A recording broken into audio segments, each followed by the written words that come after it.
Bienvenue sur Top Invest, la chaîne des top d'investissement. Ici, on parle essentiellement d'entreprises de qualité. Aujourd'hui, on continue notre tour d'horizon ici des dividendes aristocrates. Aujourd'hui, on va faire l'analyse de Atmos Energy, d'accord, qui est un utilities aux États-Unis, donc notamment un distributeur de gaz aux États-Unis. La liste ici, vous allez voir, la plupart des entreprises qu'on a étudiées ici sont dans la playlist dividendes aristocrates. Donc, vous allez retrouver à peu près Church & Dwight, Sherwin-Williams, Realty Income, tout le reste, d'accord. On continue à rajouter la liste ici parce qu'on va terminer tout le NOBL ici. Il me semble que dans le NOBL, ici, on a à peu près, voilà, si je ne me trompe pas, on a combien d'actions? On a combien d'actions ici au total? On va regarder ça ici rapidement. Combien d'actions on a dans le NOBL? Bon. On va regarder ça. Où est-ce qu'il... Bon, c'est pas grave, c'est pas plutôt grave, c'est pas grave. Donc, ici, c'est l'essentiel ici, c'est qu'on termine cette liste-ci, d'accord? Donc, je vais retrouver le chiffre plus tard. Donc, on a 64 compagnies, exactement. Donc, on a 64 compagnies. Ici, dans cette liste-ci, playlist, vous allez voir qu'il y en a 18 uniquement, mais attention, on n'a pas que fait 18. Il y en a d'autres qui sont encore sur la chaîne ici, d'accord? Qu'on avait déjà fait bien avant. Donc, ne vous inquiétez pas. Peut-être quand vous allez voir cette vidéo, on aura déjà plus que ça. Parce que ici, sur cette liste-ci, on a déjà étudié à peu près une bonne partie, d'accord? Pour ceux qui se rappellent, APD, Caterpillar, Lin, PPG, Expeditor, Walgreens, Sherwin, Kimberly-Clark, T. Rowe Price, Smith, S&P Global, Nextera également. Je pense qu'on a également fait Brown-Forman, on a fait Emerson, Illinois, Granger, Pentair, je pense bien également, IBM. Donc, on a presque tout fait. Coca-Cola, peut-être plusieurs fois même. Donc, on a presque tout fait ici. Donc, ici, on va continuer avec Atmos Energy en suivant le plan, d'accord? Le plan ici est le suivant. On recherche avant tout le revenu. Revenu ici, on regarde si le revenu ici est stable ou croissant. Bam, bam, bam. Qu'est-ce qu'on observe ici? Est-ce que le revenu est stable ou croissant? On voit ici que, bon, sur les 20 dernières années, on a une décroissance des revenus. OK. Cette compagnie-ci, il y a eu plusieurs transformations. Elle a vendu certains segments de son activité, notamment, je pense que c'est le segment Atmos Marketing, Atmos Gas Marketing, un truc comme ça en 2017. Elle est en pleine transformation. Donc, il y a eu des divestitures ici. Ça ne veut pas dire que le revenu est décroissant, etc. Comme ça, c'est vu décroissant, mais il faut voir pourquoi est-ce que c'est décroissant. C'est décroissant parce qu'il y a eu des spin-offs. On va le dire comme ça. D'accord? Ou revente de segments ou de certains segments d'activité ici. D'accord? On a à peu près, en date d'aujourd'hui, 4 milliards 200. Je vais voir à peu près, les analystes s'attendent à voir à peu près combien. Donc, on regarde Atmos Energy. Donc, vu que ça utilise ici, généralement, voilà, c'est très facile ici de faire les prévisions en termes de revenus et de parce qu'on sait que, bon, si on a 1 million de personnes qui consomment du gaz ici et que chacun paye peut-être 10 dollars, on sait qu'on s'attend à peu près à 10 millions de dollars par an. Vous voyez ce que je veux dire? Donc, c'est très facile. Et ici, c'est un bien, voilà, je dirais... C'est un besoin de base, ok? Donc, à la fin, voilà, on en a besoin, donc on ne peut pas s'en passer, ok? C'est devenu, je ne mettrai pas Internet dans le même sens, mais c'est un peu l'eau, l'électricité, Internet, aujourd'hui, c'est quand même devenu c'est des services de base, donc on en a besoin. Bon, certaines personnes non pour Internet, mais bon, vous comprenez ce que je veux dire. Donc ici, par rapport à l'estimation des analystes, je n'ai même pas besoin de vérifier combien de personnes sont sur le dossier. Si c'est une compagnie qui est dividende aristocrate, il y a énormément d'analyses sur le dossier. Mais pour ceux qui aiment la précision, on peut le faire également ici. Donc je vais à Valuation, d'accord? Donc sur Valuation, je viens sur Street Target et qu'est-ce qu'on observe? Au moins une dizaine, ça ne m'étonne pas.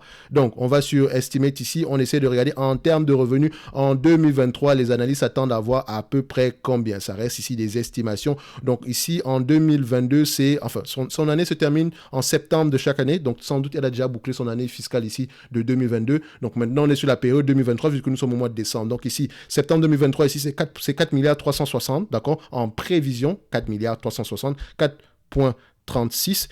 Donc faites attention, ces entreprises qui n'augmentent pas les prix de manière très, en fait, je vais vous dire la vérité. C'est un segment d'activité que je déteste aux États-Unis et je n'ai jamais compris pourquoi est-ce que les gens aimaient ce segment d'activité-là. Et vous allez le voir ici et vous allez prenez l'exemple avec les autres compagnies qui sont dans le segment des utilities. On a toujours le même schéma. Toujours. Et vous allez voir, quand on va arriver à ce niveau-là, je vais vous faire un rappel. Donc ici, on a 4,36 milliards, 4 milliards 360 millions ici. Donc elle n'augmente pas les prix aussi facilement. Elle a besoin de l'autorisation de l'organisme qui s'occupe de la régulation dans l'état dans lequel l'entreprise exerce pour augmenter les prix. Et on augmente le prix ici en fonction du return on equity. Attention. C'est très bizarre, mais c'est un truc qu'il faut encore plonger parce que la régulation dans ce segment d'activité-ci, il faut plonger, il faut comprendre la régulation dans le segment d'activité pour à peu près avoir une vision générale par rapport à l'augmentation des prix dans le futur. Elle ne se lève pas le matin pour dire aujourd'hui que le gaz va augmenter de 20%, le prix, le prix de fourniture du gaz va augmenter de 20% ici. Non, pas du tout. Elle a un pricing power, mais avant d'exercer ce pricing power, elle demande la permission. D'accord? Et il faut vraiment que ce soit justifié. Donc, c'est trop de tracasserie pour moi. Donc, ici, c'est pas comme du Coca-Cola qui peut décider d'augmenter son prix du jour au lendemain. Non, c'est pas la même chose ici. So, ici, croissance du revenu, je mets pas d'informations par rapport à la croissance. Il y en a, mais voilà, à titre d'information, on s'attend à 5 996 millions ici, 960 millions ici, à peu près en 2027. Si ça arrive, tant mieux. D'accord? Moi, ici, ce qui m'intéresse, c'est déjà qu'on puisse arriver à 4 360. Et de toutes les façons, si c'est une compagnie de croissance ici, il vaut mieux l'acheter à un prix qui n'inclut pas la croissance. Donc 4 360. Évidemment, on va faire une analyse avec le 5 960 ici pour ceux qui aiment la précision. D'accord? Donc, on prend ici en termes de free cash flow, on attend combien en termes de free cash flow, en termes de marge ici. Donc, on va arriver au niveau des free cash flow ici. Donc, je compare les net income et les free cash flow. Qu'est-ce que ça obtient? On risque d'avoir une surprise assez désagréable. Regardez ceci. Ça veut dire quoi? Quand free cash flow et net income sont divergents, je dis bien extrêmement divergents, ça veut dire que cette entreprise ne rapporte pas d'argent. Elle semble avoir des net income positifs, mais elle ne rapporte pas d'argent depuis 2011. Presque 11 ans aujourd'hui, elle n'a même pas rapporté un seul dollar dans les caisses. D'accord? Pourtant, elle continue à payer un dividende qui est croissant.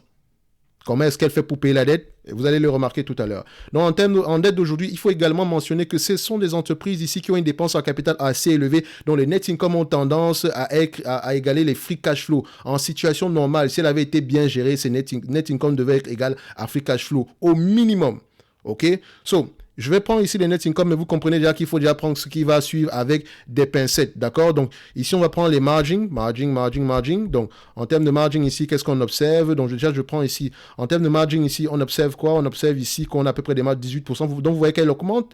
Elle a la capacité d'augmenter les marges ici. C'est une bonne chose. C'est une bonne information, mais est-ce que c'est suffisant ici pour générer de l'alpha, pour générer ici, voire pour justifier le prix actuel? On va le voir. Donc, sur les 5 dernières années, on a des marges à peu près de 19,35%. Sur les 3 dernières années, on a à peu près 19,95%. Donc, je prends du 20% ici, tout en vérifiant si les analystes attendent à peu près du 20% à long terme ici. Ça peut également être dû à la conjoncture actuelle, etc. Donc, on va prendre ça, margin, et on vérifie ici qu'est-ce que ça donne. Oui, en termes de net income, on s'attend à avoir les 20% en moyenne. Donc, vous voyez que les free cash flow sont divergents, même avec l'estimation des analystes. C'est tout simplement parce qu'elle investit massivement. Mais investit dans quoi? Franchement, je ne sais pas. Sans doute pour améliorer l'infrastructure, la sécurité, etc. Mais si vous investissez pendant 30 ans sans gagner d'argent, excusez-moi, c'est 30 ans de dette en supplément et c'est 30 ans d'augmentation du nombre d'actions. Et pendant ce temps, vous continuez quand même à payer le dividende. Ça, c'est un truc que ça me sort par les narines, ce genre de choses-là. Donc, déjà, je vous dis la vérité, Atmos Energy, c'est même pas une opportunité d'investissement. Je suis énervé. Là, on s'arrête là. C'est pas une opportunité d'investissement. Donc, on continue ici et vous allez vous-même le voir ici. Donc, en termes de marge, je prends du 20%, ok? Du 20% de free cash flow, net income, donc 20% ici. Nombre d'actions ici. Le nombre d'actions, vous allez le voir, boum, c'est une fusée. D'accord? C'est une fusée. Donc, le nombre d'actions augmente de plus en plus. Vous pensez que c'est anodin? C'est normal. On n'a pas les moyens de payer la dépense en capital, vu qu'on dépense plus d'argent qu'on en a besoin. Enfin, on dépense plus d'argent qu'on ne rapporte. Donc, on a à peu près 138 millions ici, 138,1 pour ceux qui aiment la précision. 1, 3, 8,1. D'accord. Maintenant, en termes de PER moyen, combien est-ce que le marché paye généralement pour ce genre de compagnie ici, qui ne rapporte pas d'argent en termes de free cash flow, qui s'endette mensuel, qui augmente également le nombre d'actions. Donc, le marché est prêt à payer combien? Parce que l'entreprise verse des dividendes stables et croissants depuis X années. Combien on paye? On paye 18 fois les bénéfices en moyenne. Sur les 20 dernières années, nous sommes à 17 fois les bénéfices. Sur les 10 dernières années, nous sommes à 19,5 fois les bénéfices. Sur les 5 dernières années, on est presque à 20 fois les bénéfices. On va être gentil, on va mettre 20 fois les bénéfices, ok? On va être très gentil, on va mettre 20 fois les bénéfices ici.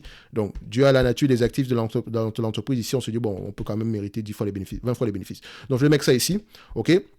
Donc, je ne prendrai pas 20, 22, 25, non, je prends 20 fois les bénéfices ici, on s'arrête là. Donc, en termes de dette nette ici, c'est pas comme si elle ne mérite pas 20 fois les 25 fois les bénéfices, mais voilà, on va se mettre à 20 fois les bénéfices ici aujourd'hui. Donc, voilà, à peu près, la dette nette ici est de combien? Dette nette, boum, fusée. On est à peu près, quand vous observez ici, en termes de dette nette, qu'est-ce qu'on observe? La dette nette ne fait qu'augmenter, c'est normal, le free cash flow, il n'y en a pas, d'accord? Il n'y a pas de free cash flow. Vous voulez qu'on s'autofinance comment? On n'a pas le choix que des mecs de la dette, on n'a pas le choix que des mecs de nouvelles actions. Donc, on a à peu près 8 milliards 320 millions d'euros ici, de dollars, et 8 milliards 320, donc on met ici 8 milliards, 8,32. OK. Qualité de dividende, on va y revenir tantôt. Donc, je viens directement ici sur, je vais mettre directement ici, c'est Atmos Énergie. Atmos Énergie. Atmos, le ticker symbole c'est ATO sur le NICE, ok, Atmos Energy Corporation.